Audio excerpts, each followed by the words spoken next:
Kahapon nga mga bulero, nagdiwang ang mga rain or shine fans matapos muling magawa ng koponan na manalo sa isang dikdikang laban.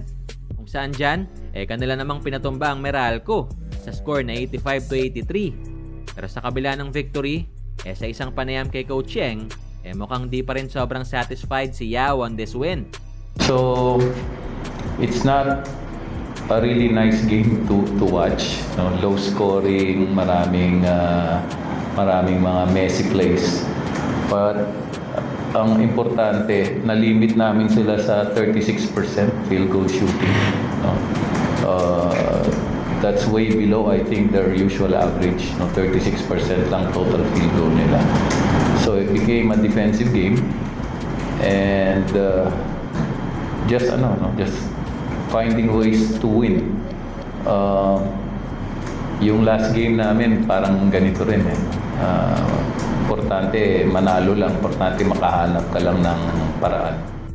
Kung saan sa kalagitnaan nga ng third period, nagkaroon ng kaunting kiskisan sa pagitan ni Nocom at Cliff na pawang nagpakaba sa ilang ROS fans. Kaya naman sa naturang panayam, di rin napigilan ni Yao na maglabas ng kanyang saloobin regarding dito. Medyo kinabahan kami dun sa nangyari kay Adrian. Again, it's Cliff Hodge.